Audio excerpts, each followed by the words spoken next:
వరధరం విష్ణుం శశివర్ణం చతుర్భుజం ప్రసన్నవదనం ధ్యాయేత్ సర్వవిఘ్నోపశాంతయేత్ గురుర్బ్రహ్మా గురుర్విష్ణుః గురుర్దేవో మహేశ్వరः గురుః సాక్షాత్ పరబ్రహ్మ తస్మై శ్రీగురవే నమః వ్యాసాయ విష్ణురూపాయ వ్యాసరూపాయ విష్ణవే నమో వై బ్రహ్మనిధయే వాసిష్ఠాయ నమో నమః కూజంతం రామ రామేతి మధురం మధురాక్షరం ఆరుహ్య కవితాశాఖాం వందే వాల్మీకికోకిలం శృతిస్మృతిపురాణానాం ఆలయం కరుణాలయం నమామి భగవత్పాదం శంకరం లోకశంకరం శంకరం శంకరాచార్యం కేశవం బాదరాయణం సూత్రభాష్యకృతౌ వందే భగవంతౌ పునః పునః ఈశ్వరో గురురాత్మేతి మూర్తిభేద విభాగినే వ్యోమవత్వ్యాప్తదేహాయ దక్షిణామూర్తయే నమః వాగర్ధావివ సంపృక్తం వాగర్ధ ప్రతిపత్తయే జగతః పితరౌ వందే పార్వతీ పరమేశ్వరౌ సూక్తిం సమగ్రయతున స్వయమేవ లక్ష్మీః శ్రీరంగరాజమహిషీ మధురైకటాక్షైః వైదగ్ధ్యవర్ణకునకుంభనగౌరవైర్యాం కండూలకర్ణకుహరాः కవయోధయంతి శాంతాకారం భుజగశయనం పద్మనాభం సురేశం విశ్వాకారం గగనసదృశం మేఘవర్ణం శుభాంగం లక్ష్మీకాంతం కమలనయనం యోగిహృద్యానగమ్యం వందే విష్ణుం భవభయహరం సర్వలోకైకనాథం మనోజవం మరుతతుల్యవేగం జితేంద్రియం బుద్ధిమతాం వరిష్టం వాతాత్మజం వనరయూథముఖ్యం శ్రీరామదూతం శిరసా నమామి ఆపదామపహర్తారం దాతారం సర్వసంపదాం లోకాభిరామం శ్రీరామం భూయో భూయో నమామ్యహం శ్రీరామచంద్రం శ్రితపారిజాతం సీతాముఖాంబోరుహచించరీకః సమస్తకల్యాణగుణాభిరామः నిరంతరం మంగళమాతనోతు మాణిక్యవీణాం ముపలాలయంతీం మదాలసాం మంజులవద్విలాసాం మహేంద్రనీలద్యుతికోమలాంగీం మాతంగకన్యాం మనసా స్మరామి. హరి ఓం.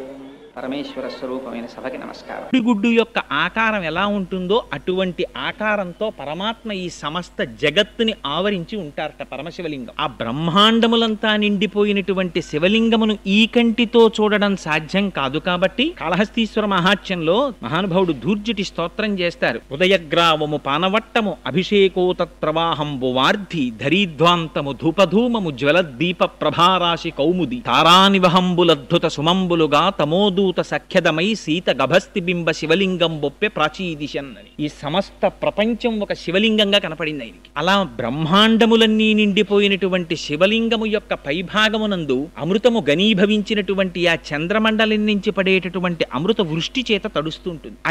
అది చల్లగా ఉంటే సమస్త ప్రాణులు చల్లగా ఉన్నట్లు లెక్క. సమస్త బ్రహ్మాండములలో ఉన్నవారు సంతోషంగా ఉన్నట్లు లెక్క. అందుకే శివలింగం మీద ధారాపాత్ర అని ఒక పాత్ర పెట్టి దానిలో నీరు పోసి దానికి కింద రంధ్రం ఏర్పరిచి సర్వకాలముల యందు దాంట్లోంచి జలములు జారి శివలింగం మీద పడేటట్టుగా ఏర్పాటు చేస్తారు. ఆ శివలింగం చాలా ఆశ్చర్యకరమైనటువంటి స్వరూపం. అసలు అది రూపముతో కూడినటువంటిది అందామా అంటే దానికి కళ్ళు లేవు, ముక్కు లేవు, చెవులు లేవు, నోరు లేదు. పోనీ రూపము లేనివాడు అరూపి, అసలు ఏమీ రూపం లేదండి అందామా, ఆయనకి రూపం లేకుండా లేడు. ఏదో ఒక లింగ స్వరూపం అని ఒక స్వరూపం ఒకటి ఉంది. పీఠం అంబమయం సర్వం శివలింగైశ్చ చిన్మయం సాకారంచ నిరాకారం నిర్గుణంచ గుణాత్మకం తత్వం తత్పరమం బ్రహ్మ ఇది వేదాంత డిండిమహ అంటారు శంకరాచార్యుల వారు వేదాంత డిండిమల్లో. ఆ కింద ఉండేటటువంటి పీఠమంతా అమ్మవారు, పైన ఉండేటటువంటి చిన్మయ స్వరూపమే పరమశివుడు. వాళ్ళిద్దరూ విడివడి ఉండేటటువంటి స్వభావం ఉన్నవారు కారు. సర్వకాలముల యందు ఒకరితో ఒకరు కలిసి ఉంటారు. సుందరకాండలో సీతమ్మ తల్లి అంటుంది, శక్త్యా లోభయితుం నాహం ఐశ్వర్యేణ ధనేనవా అనన్యే రాఘవేణాహం భాస్కరేణ ప్రభాయధ అంటుంది. నన్ను రాముడి నుంచి విడదీయగలవటోయ్, సూర్యుడి నుంచి సూర్యుడి ప్రభ, వజ్రము నుండి వజ్రము యొక్క కాంతి, పుష్పము నుండి పుష్పము యొక్క వాసన ఎలా విడదీయబడవో అలా నన్ను పరమాత్మ నుంచి విడదీయలేవంది. అలా వాళ్ళిద్దరూ సర్వకాలముల యందు కలిసే ఉంటారు. ఆ పార్వతీ పరమేశ్వర స్వరూపం అదిగో. అటువంటి స్వరూపంలో ఆ శివలింగం చాలా చిత్రాతి చిత్రమైనటువంటి స్వరూపం. అందుకని అది రూపం ఉందందామా, రూపం లేదందామా. రూపము లేదనడానికి అక్కడ లింగ స్వరూపం ఉంది, రూపం ఉన్నదనడానికి దానికి కాళ్ళు చేతులు లేవు. అందుకని దాన్ని అరూపరూపి అన్నారు. రూపము లేదనడానికి లేదు, రూపం ఉన్నదనడానికి లేదు. మరి ఏమిటది అంటే అరూపరూపి. అందుకని అదేమిటి లింగము అంటే ఏమిటి గుర్తు. అనంత కోటి బ్రహ్మాండములు నిండిపోయినటువంటి పరమాత్మని మీరు దేనితో చూపిస్తారు? చూపించడం కుదరదు. అందుకని లింగియాత్ ఒక గుర్తు పెట్టారంతే, ఇదే పరమాత్మ అని అభిషేకం చేస్తున్నారు. అందుకే ఉపాసన దగ్గరికి వెళ్ళేటప్పటికి లింగోపాసన ఒక స్థాయి పైన ఉంటుంది. ఆ ఉపాసకులని క్రింది స్థాయి ఉపాసకులు చెనకడం కష్టం. అందుకనది లింగోపాసనం అనేటటువంటిది సామాన్యమైనటువంటి విషయం కాదు. ఆయనే సాకారమూర్తిగా ఉన్నప్పుడు సాంబ సదాశివుడై దర్శనమిస్తారు. సా అంబ అమ్మవారితో కలిసినటువంటి వాడై సగుణాకారంబుగా చూపవే చిన్నీరేజ విహారమత్త మధుపా శ్రీకాళహస్తీశ్వర అంటాడు ధూర్జటి. స్వామి, ఈ కన్నులతో చూడడానికి వీలుగా అమ్మవారితో కలిసి నాకు దర్శనమివ్వవా అని అడుగుతాడు. అదిగో అలా కనపడినటువంటి స్వరూపాన్ని సాంబశివుడని పిలుస్తారు. అమ్మవారితో కలిసి ధవళవపుషమిందోర్ మండలే సన్నివిష్టం భుజగబలయహారం భస్మ దిగ్ధాంగదేహం మృగయ పరశు పాణిం చారు చంద్రార్థమౌళిం హృదయ కమల మధ్యే సంతతం చింతయామి అంటారు. ఒక రూపం కాదు పరమశివుడికి, అనేక రూపాలు, అనేక ఆయుధాలు. ఇందులో ప్రధానంగా ఒక చేతిలో మృగాన్ని పట్టుకుని, ఒక చేతిలో గండ్రగొడ్డలని పట్టుకుని, ఒక చేత్తో అభయముద్ర పట్టి, ఒక చేత్తో వరదముద్ర పట్టి ఉన్నటువంటి పరమాత్మని నేను సర్వకాలముల యందు నా చిత్తమునందు నిలిపి ధ్యానం చేస్తున్నాను అంటారు. ఆ శివ అన్న ఆయనకి ప్రధానంగా శివ అని పిలుస్తాం. శివ అంటే శివం అంటే మంగళం. దానికి కొన్ని అర్థాలు చెప్పారు. మంగళము, కళ్యాణము, శ్రేయస్సు, భద్రము, ఈ అర్థములతో కూడినటువంటి మాటకే శివం అని పేరు. కాబట్టి శివ అంటే ఏమిటి? ఎక్కడెక్కడ శుభం కావాలని కోరుకుంటున్నారో అక్కడ శివారాధన జరిగి తీరవలే. ఎక్కడెక్కడ కళ్యాణము కావాలనుకుంటున్నారో అక్కడక్కడ శివారాధన జరిగి తీరవలే. ఎక్కడెక్కడ మీరు కళ్యాణము, భద్రము, శ్రేయస్సు, క్షేమము, యోగము, శాంతి వీటిని కోరుతున్నారో అక్కడక్కడ శివాభిషేకం జరుగుతూనే ఉండాలి. అందుకే పుట్టకోడిని నక్షత్రంలో పిల్లవాడు పుట్టాడండి, శివాభిషేకం చేసుకోండి. ఏమండి, దుర్నిమిత్తములు కనపడుతున్నాయి, శివాభిషేకం చేసుకోండి. జాతకంలో రాకూడని గ్రహం వచ్చింది, పరమేశ్వరుడికి అభిషేకం చేయించుకోండి. నారుద్రో రుద్రమర్చయేత్. ఆయన్ని న్యాసం చేసుకుని ఆవాహన చేసుకుని అప్పుడు కూర్చుని శివాభిషేకం చేస్తారు. అదిగో అంత పరమ పవిత్రమైనటువంటి ఆ శివ అన్న నామం ఆయన సర్వకాలముల యందు శ్రేయస్సును చేకూరుస్తాడు. ప్రధానంగా విష్ణు భగవానుడి గురించి కీర్తించినటువంటి భాగవతంలో వ్యాస భగవానుడు ఒక కథ చెప్పారు. దేని గురించి చెప్పారు?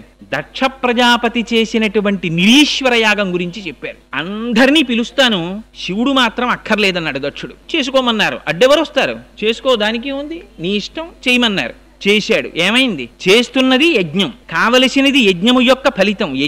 యజ్ఞమనబడేటటువంటి కర్మ జడం, తనంత తానుగా అదేం ఫలితం ఇవ్వదు. ఆ కర్మ చేత ప్రీతి పొందినటువంటి భగవానుడు తత్సంబంధమైనటువంటి క్రతువుకు మంగళాన్ని ఫలితాన్ని ఇవ్వాలి. కానీ నాకు ఈశ్వరుడు అక్కర్లేదన్నాడు, నాకు శివుడు అక్కర్లేదన్నాడు. యాగం చేశాడు. ఏమైంది? చిట్ట చివరికి ఏ తల్లి అనంతకోటి బ్రహ్మాండములు నిండి నిబిడీకృతపై పరమశివుని యొక్క ఇల్లాలైందో అటువంటి తల్లి తనకి కుమార్తెగా పుడితే ఆ వైభవాన్ని గుర్తెరగలేక ఆవిడ్ని కూతురుగా విడిచిపెట్టుకున్నాడు. ఆ తల్లి ఒక్క మాట అంది చిట్ట చివర, అగ్నిగుండంలో ప్రవేశించింది. ఎవ్వరూ కూడా చిట్ట చివర శరీరాన్ని త్యాగం చేసేసే ముందు అప్పుడు అబద్ధం చెప్పవలసినటువంటి అవసరం ఎవరికీ ఉండదు కదండి. అప్పుడు సత్యమే పలుకుతారు. అంతకన్నా సత్యమే ఉండాలి. ఆ తల్లి ఒక మాట చెప్పింది, తెలిసి తెలియక దక్ష నువ్వు ఒక ఘోరమైనటువంటి పని చేశావు. ఏమిటి నువ్వు చేసినటువంటి?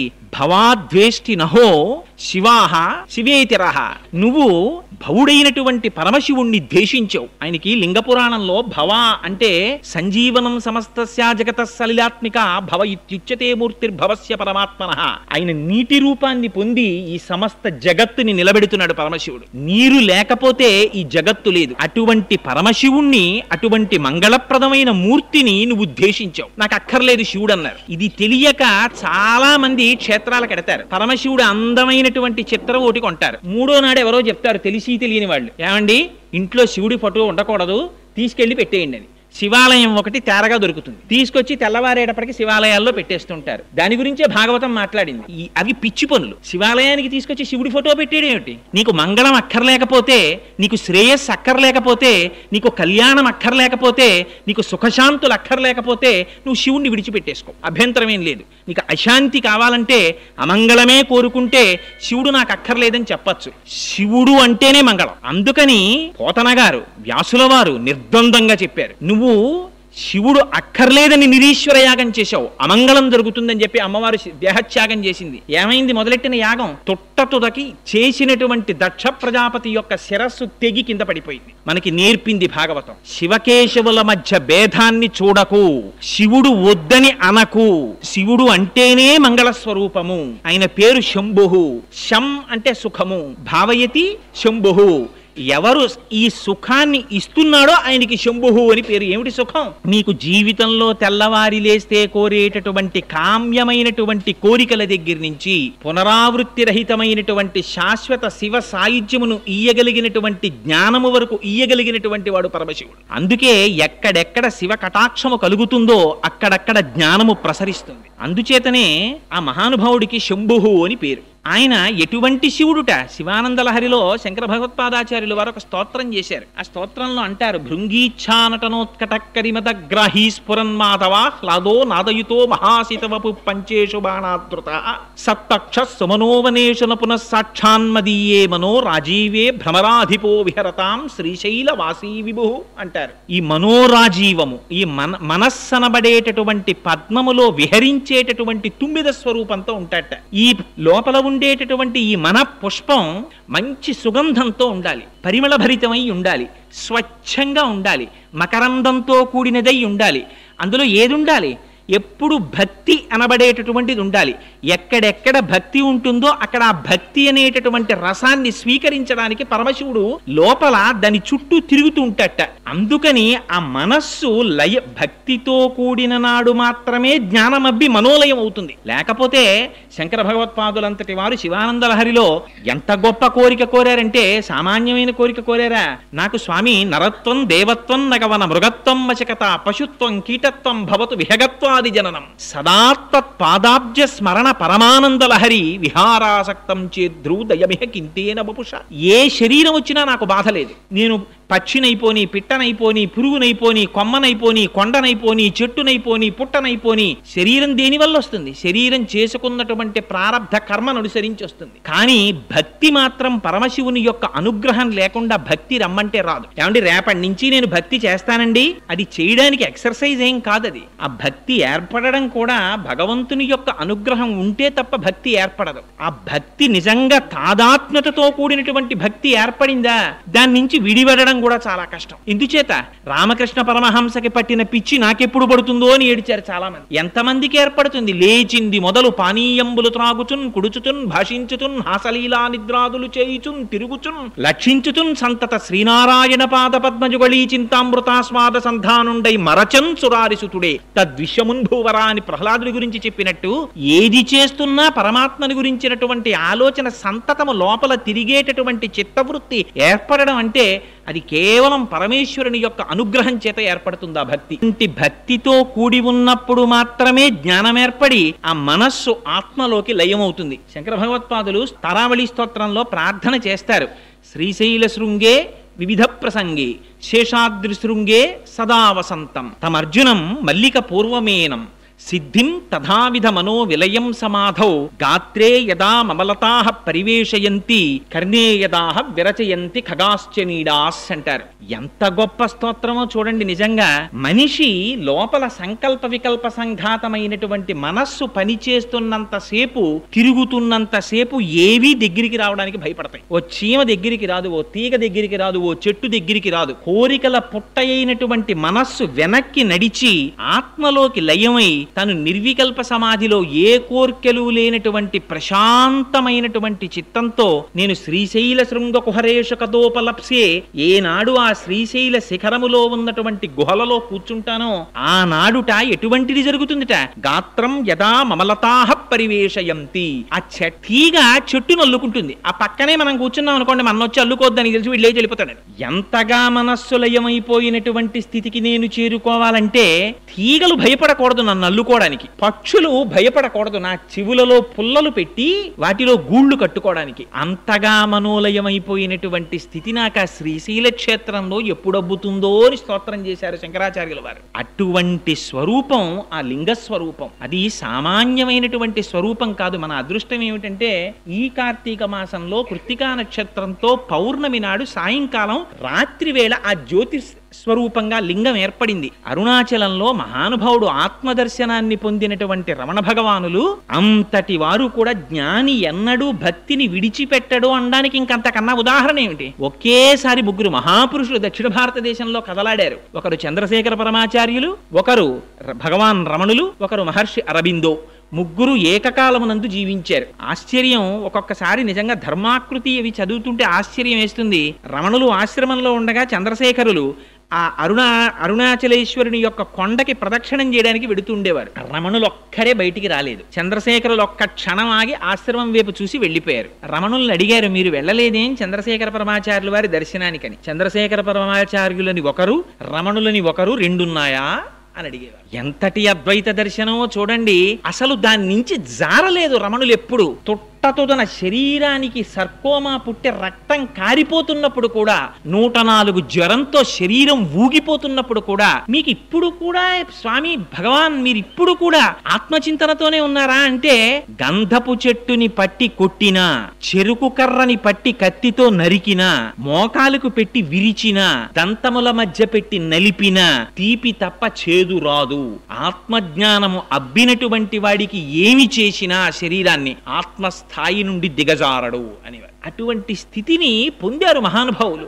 అందుకే ఆ అరుణాచల లింగం గురించి ఎన్ని స్తోత్రాలు చేశారు. అదిగో అటువంటిది ఆ కృత్తికా నక్షత్రంతో కూడినటువంటి పౌర్ణమి నాడు కార్తీక మాసంలో ఏర్పడింది ఆ జ్యోతిస్తంభం. అదే మనం ఎక్కడ చెప్పినా కూడా 12 జ్యోతిర్లింగములు అని పేరు పెట్టి చెప్పి, ఆ జ్యోతిర్లింగంగానే అజ్ఞానాన్ని మటుమాయం చేయగలిగినటువంటి లింగ స్వరూపాన్ని ధ్యానం చేస్తాం. అటువంటి వాటిలో పరమ ప్రఖ్యాతమైనటువంటి స్వరూపం కపిల తీర్థంలో ఉన్నటువంటి ఒక లింగం. ఇవాళ ఎందుకు ఈ విషయాన్ని ప్రస్తావన చేయవలసి వచ్చిందంటే, నాకు పాపం చాలా మంది ఫోన్ చేశారు, ఏమండి ఒక్కసారి ఆ కపిల తీర్థం గురించి 4 మాటలు చెప్పండి అని అడిగారు. ఈ మధ్య రామారావుపేట శివాలయంలో ఉపన్యాసం చెప్తూ కపిల తీర్థానికి జరిగేటటువంటి అన్నాభిషేకం గురించి ప్రస్తావన చేస్తే, చాలా మంది ఈ మాట ఎక్కడైనా చెప్పినప్పుడు కపిల తీర్థం గురించి ఒక 4 మాటలు చెప్పండి అని అడిగారు. కపిల తీర్థం గురించి చెప్పడము అంటే శివలింగం గురించి చెప్పడమే. ఎందుకని అంటే, శివలింగములు ఏర్పడడం దృష్ట్యా 7 రకాలుగా ఏర్పడతాయి. ఒకటి మృణ్మయములు అంటారు, అంటే మట్టితో చేయబడినటువంటి లింగం అయితే దాన్ని మృణ్మయ లింగము అంటారు. రెండవ దాన్ని సైకత లింగము అంటారు, అంటే తాత్కాలికంగా పూజ చెయ్యడానికి కానీ లేదా ఇతర పద్ధతులలో కానీ ఇసుకతో చేసినటువంటి లింగం అయితే దానికి సైకత లింగం అని పేరు. మూడవ దానిని లోహజ లింగము అంటారు. లోహంతో చేయబడినటువంటి లింగం అయితే అది లోహజ లింగం, బంగారము వెండి మొదలైన దాంతో. నాలుగవది రత్నజ లింగము అంటారు. రత్నములతో చేయబడినటువంటి లింగ స్వరూపం అయితే దాన్ని రత్నజ లింగం అంటారు. ఆ తరువాత వచ్చేటటువంటిది 5వ తరహా లింగం చెక్కతో చేయబడినటువంటిది, దారువుతో చేయబడినటువంటి లింగాన్ని 5వది. ఆ తరువాత చేయబడినటువంటి లింగం ఈ రాతితోంచి శైలజ లింగము అని, ఈ రాతిలోంచి చేయబడినటువంటి లింగాలు. ఇలా 7 రకాలుగా లింగములు తయారవుతాయి. ప్రతిష్ఠ దృష్ట్యా అంటే స్వామివారి శివలింగాన్ని ప్రతిష్ఠ చేసేటటువంటి పద్ధతిలో ఆలోచన చేసినప్పుడు 6 రకాలుగా చెప్తారు శివలింగాన్ని. మొట్టమొదటిది స్వయంభూలింగములు అంటారు. అది ఒకళ్ళు ప్రతిష్ఠ చేసింది కాదు, అది కాలంలో ఎప్పుడు ఏర్పడిందో ఎవ్వరికీ తెలియదు, తనంత తానుగా ఏర్పడినటువంటి శివలింగం. శ్రీశైలంలో ఏర్పడినది, రామేశ్వరంలో ఏర్పడినది. ఇలాంటి రామేశ్వరంలోది రామచంద్రమూర్తి ప్రతిష్ఠ చేశారని, శ్రీశైలంలో, వారణాసిలో, అలాంటి చోట్ల కేదారేశ్వరంలో, అలాంటి చోట ఏర్పడినటువంటి శివలింగములకు అవి స్వయంభూలింగాలు. రెండవది దివ్యలింగములు అంటారు. దివ్యలింగములంటే దేవతల చేత ప్రతిష్ఠ చేయబడినటువంటి లింగములు. ఇక్కడ మనకి శ్యామలకోట సంస్థానంలో సామర్లకోట అంటారే, అక్కడ ప్రతిష్ఠ చేయబడినది. ఇలాంటి వాటిని దివ్యలింగములు అంటారు. ఇవి ఒకదానికన్నా ఒకటి కిందకు ఉంటాయి. మూడవ లింగం ఆర్షలింగములు అంటారు, అంటే మహర్షులు స్థాపించినటువంటి లింగములు. నాలుగవ వాటిని మానుషలింగములు అంటారు, అంటే మనుష్యులు ప్రతిష్ఠ చేసినటువంటి లింగాలు. 5వది రాక్షస లింగములు అంటారు, అంటే రాక్షసులు కూడా శివలింగాన్ని ప్రతిష్ఠ చేస్తారు, అందుకని వాటిని రాక్షస లింగములు అంటారు. ఆ తరువాత 6వ లింగాన్ని అవి సహజలింగములు అంటారు.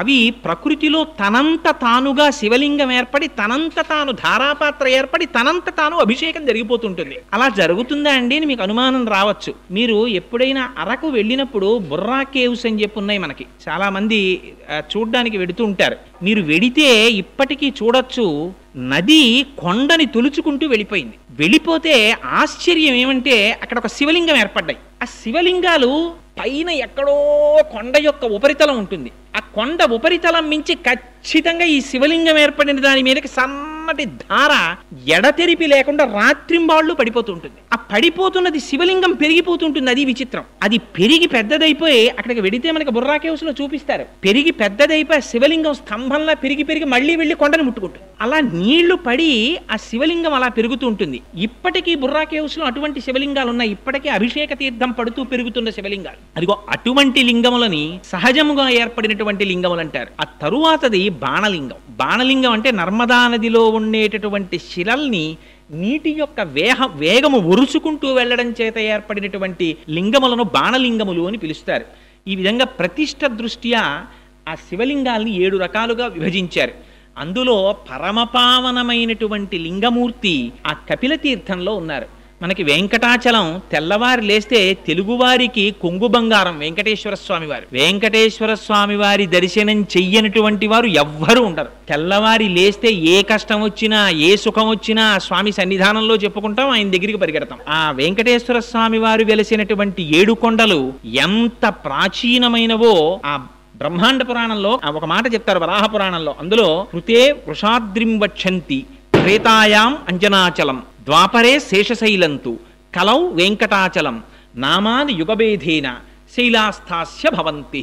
కృతయుగంలో దాన్ని వృషాద్రి అని పిలిచారు, త్రేతాయుగంలో అంజనాద్రి అని పిలిచారు, ఆ తరువాత ద్వాపర యుగంలో శేషాద్రి అని పిలిచారు, కలియుగంలో వెంకటాద్రి అని పిలుస్తున్నారు.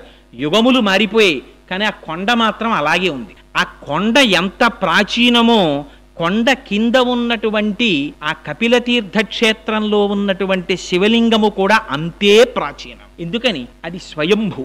ఎప్పుడు ఏర్పడిందో ఎవ్వరికీ తెలియదు కపిల తీర్థం. ఎందుకు చెప్తున్నానంటే ఈ మాట, కపిల తీర్థానికి మీరు ఈ మాట వెళ్ళినప్పుడు, తిరుమల క్షేత్రానికి వెళ్ళినప్పుడు తప్పకుండా కపిల తీర్థానికి వెళ్ళండి, వెళ్ళి దర్శనం చెయ్యండి. వెంకటేశ్వరుడు ఒకడు, పరమశివుడు ఒకడు కారు, ఇద్దరూ ఒకటే.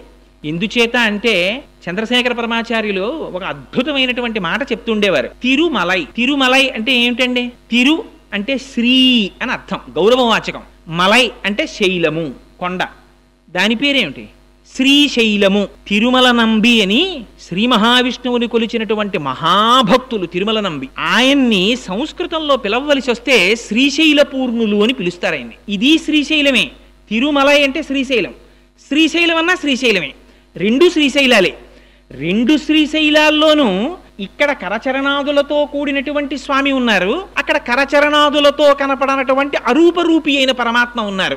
ఒకే పరమాత్మ ఏకస్త్వమేవ బహుధా భవభాసి లోకే నిశంకధీర్ వృషభకేతన మల్లినాథ శ్రీభ్రామరి ప్రియ సుఖాశ్రయ లోకనాథ అన్నట్టుగా ఒక పరమాత్మే 2 రూపాలుగా దర్శనమిస్తున్నారు అక్కడ. అందుచేత 2 కాదు ఉన్న పదార్థాలు. అందుకని ఆ కొండ ఎంత ప్రాచీనమో కపిల తీర్థంలో ఉన్నటువంటి స్వామి కూడా అంత ప్రాచీనం. ఆ కపిల తీర్థం ఎంత గొప్పదంటే, పూర్వకాలంలో ఎప్పుడో కృతయుగంలో కపిల మహర్షి పాతాళ లోకంలో శివలింగాన్ని ఒక దాన్ని వెలిసినటువంటి శివలింగానికి పూజ చేసి ధ్యానం చేస్తుండేవారు. ఆ శివలింగం పెరుగుతూ పెరుగుతూ పైకొచ్చింది. అది భూమిని బద్దలు చేసుకుని పైకొచ్చింది. పైకొచ్చి ఇంకా ఇంకా పెరుగుతోంది. పెరుగుతుంటే కామధేనువు గబగబా పరిగెత్తుకొచ్చింది. బ్రహ్మగారు ఆవు రూపంలో వచ్చారు, శ్రీ మహావిష్ణువు గోపాలబాలుడి రూపంలో వచ్చారు. ఈ ఆవు క్షీరధారల్ని అభిషేకించింది, శ్రీ మహావిష్ణువు కాపు కాశారు. ఈ కామధేనువు వచ్చి తన కాలి గిట్ట తీసి శివలింగం మీద పెట్టి ప్రార్థన చేసింది.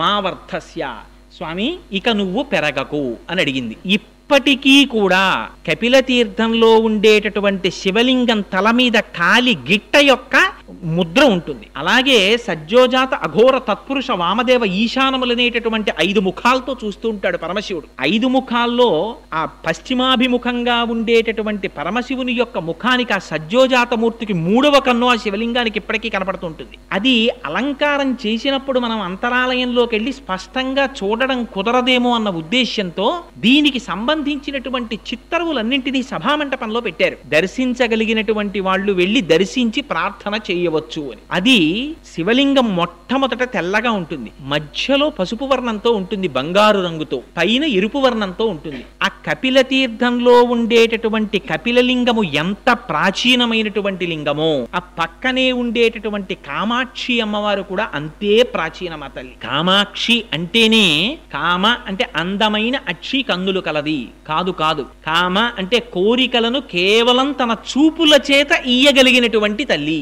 శంకరులు సౌందర్యలహరిలో స్తోత్రం చేస్తారు. నఖైర్నాక స్త్రీణాం కరకమల సంకోచ శచిభిః స్తరూణాం దివ్యానాం హసత యువతే చండిచరణౌ ఫలాని స్వస్యేభ్య కిసలయ కరాగ్రేణ దదత దరిద్రేభ్యో భద్రాం శ్రియమనిష మహ్నాయ దదతౌ అంటారు. అమ్మ మాకు బెంగలేదమ్మా, మేము ఎక్కడున్నా సరే మాకు కామధేను అక్కర్లేదు, కల్పవృక్షం అక్కర్లేదు, అవన్నీ దేవతల దగ్గర ఉన్నాయి, వాళ్ళు ప్రార్థన చేస్తారు. మాకేం కావాలి, మాకేం బెంగలేదు, మేము ఎక్కడున్నా సరే మాకు ఆపదొచ్చిందా అమ్మా అని ఒక్క పిలుపు పిలుస్తామంతే, ఆ అమ్మ పాదాలను ఒక్కసారి తలుచుకుంటామంతే. ఎక్కడుంటే మాత్రమేమిటి, ఆ తల్లి దృష్టి ఎంత దూరం పెడుతుంది. శంకరులు అంటారు సౌందర్యలహరిలో, దృశాద్రాఘీయస్యాదరదలిత నీలోత్పల రుచ దవీయాంసం దీనం స్నపయ కృపయా మమపి శివే అనేనాయం ధన్యో భవతి నచతే అనిరియత వనేవా హర్మ్యేవా సమకర నిపాతో హిమకర అంటారు. ఈ బ్రహ్మాండములన్నీ ఎంత నిండిపోయాయో అంతకన్నా దాటి అమ్మవారి చూపు చూస్తుంటుందిట.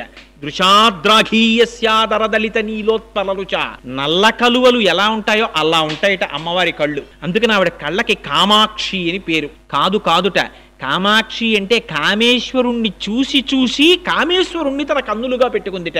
కాదుట, ఆవిడికి పంచకృత్యపరాయణ అని పేరు. సృష్టి స్థితి లయ తిరోధాన అనుగ్రహములను చేస్తుంది అమ్మవారు. ఆ తిరోధానం అంటే అణువుల కింద మార్చేస్తుంది ప్రపంచాన్ని, దాన్ని తనలో ఉంచుకుని మళ్ళీ తిరిగి ఉత్పత్తి చేస్తుంది, అది అనుగ్రహం అంటారు.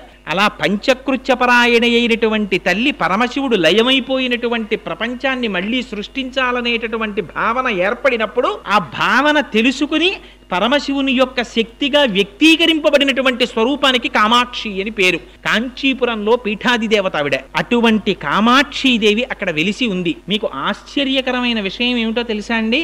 ఎంతంత గొప్ప గొప్ప జ్వరాలు రానివ్వండి, ఎటువంటి తాపములు ఏర్పడనివ్వండి, ఎంత కాలానికి తగ్గనటువంటి జ్వరంతో బాధపడుతున్నవారు, ఎంత కాలానికి తగ్గనటువంటి వ్యాధులతో బాధపడుతున్నవారు. ఆ మధ్యకాలంలో నేను పేపర్లో ఒక సంఘటన చదివాను. ఒక ఆయన వెళ్ళి హాస్పిటల్లో చూపించుకుంటే ఆయనకి ఎక్స్రే ఈసీజీ అవి తీసి చాలా పరమ ఉపద్రవకరమైనటువంటి వ్యాధి ఒకటి పొడసూపుతోంది అని చెప్పి డాక్టర్లు నిర్ధారించారు. ఏమో ఉంటామో ఉండవో అనే అనుమానంతో ఆయన ఆపరేషన్ టేబుల్ ఎక్కే ముందు ఒక్కసారి కపిలతీర్థానికి వెళ్ళి స్వామి దర్శనం చేద్దామని వెంకటాచలంలో వెంకటాచల ప్రభువుని, కపిలతీర్థంలో పరమశివుణ్ణి దర్శనం చేసి అక్కడ జలపాతం కింద స్వామి పుష్కరిణిలో స్నానం చేసి వెళ్ళారు.